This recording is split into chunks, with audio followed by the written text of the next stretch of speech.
Tips yang keempat, menerapkan disiplin yang positif pada keluarga.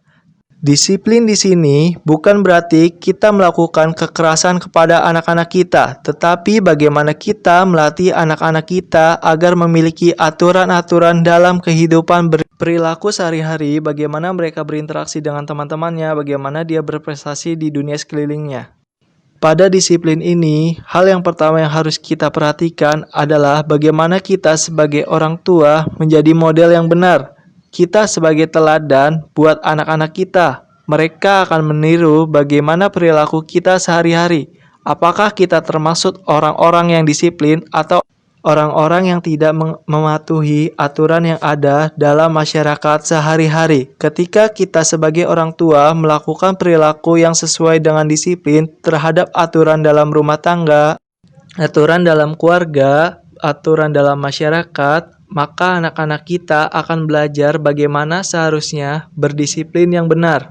Selanjutnya, dalam disiplin positif, kita harus memperhatikan kata-kata yang kita ucapkan. Pilihlah kata-kata positif untuk mengatur perilaku anak-anak kita. Hindari kata-kata yang menyebabkan mereka merasa tidak nyaman, seperti kata-kata meremehkan, menyalahkan, mengkritik, atau membandingkan. Pilihlah kata-kata yang memunculkan respek atau penghargaan pada mereka. Meskipun sebetulnya kita ingin memberitahu perilaku salah atau benar.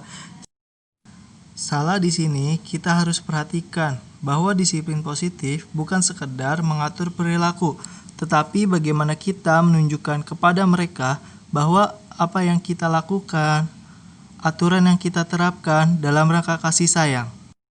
Selanjutnya, dalam disiplin positif perlu ada konsistensi. Di sini artinya perlu ada kesamaan kesepakatan, perlu ada kesinambungan. Apa yang ibu katakan harus juga itu yang dilakukan ayah. Apa yang ayah katakan harus juga dilakukan oleh ibu. Jangan sampai terjadi perbedaan pendapat atau perbedaan perilaku. Ketika kita sudah membentuk aturan pada anak-anak kita, maka itu yang harus kita sama-sama lakukan. Baik antara ibu, ayah, nenek, kakek, atau orang-orang yang ada di sekitar anak-anak kita. Selanjutnya, pada disiplin positif, perlu ada batasan yang jelas. Orang tua perlu memberikan apa perilaku yang boleh dan apa perilaku yang tidak boleh. Batasan ini tentu saja setiap orang membuatnya sesuai dengan latar belakang agama masing-masing, budaya masing-masing, juga sesuai dengan usia anak-anak. Batasan untuk anak balita berbeda dengan anak remaja.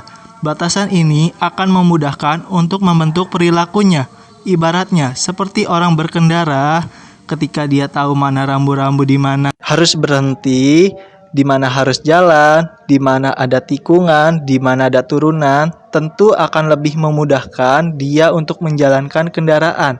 Anak-anak juga demikian, saat dia tahu ada batasan yang jelas dari orang tua, boleh mana dan tidak boleh, itu membuat mereka lebih mudah untuk menunjukkan perilaku yang kita inginkan. Selanjutnya, konsekuensi sebagai pengganti hukuman dalam disiplin positif. Anak-anak juga harus belajar bertanggung jawab atas apa yang dia lakukan. Jika melakukan kesalahan, ia perlu tahu apa konsekuensi dari perilakunya. Konsekuensi bagi dirinya sendiri maupun terhadap konsekuensi lingkungan di sekitarnya.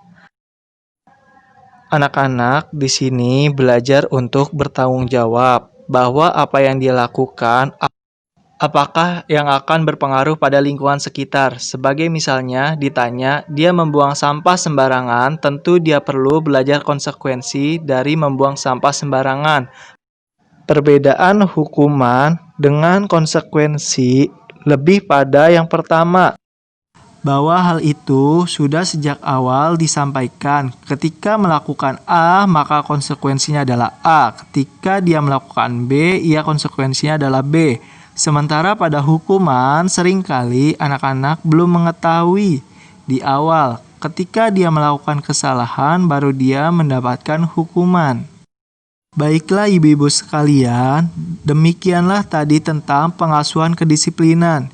Jadi pengasuhan kedisiplinan bertujuan agar kita memberikan lingkungan yang menyenangkan pada anak-anak, yang melakukan pendekatan pada anak-anak merasa lebih nyaman dengan orang tuanya. Di sini kita perlu melakukan sesuatu yang membuat anak-anak menjadi hangat hubungannya. Ada interaksi anak-anak dengan orang tuanya. Selain itu, pengasuhan di sini juga membuat orang tua kita bisa jadi memahami anak-anaknya.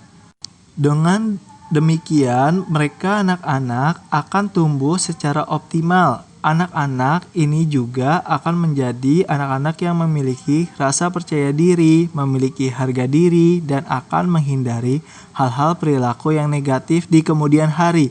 Anak-anak merasa nyaman sama ibu ayahnya, dan itu menghindari mereka untuk melakukan perilaku-perilaku negatif di masyarakat.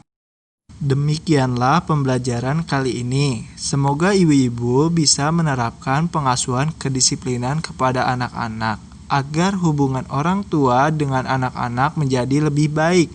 Anak-anak mendapatkan kedisiplinan dengan cara ajaran-ajaran pengasuhan yang tepat.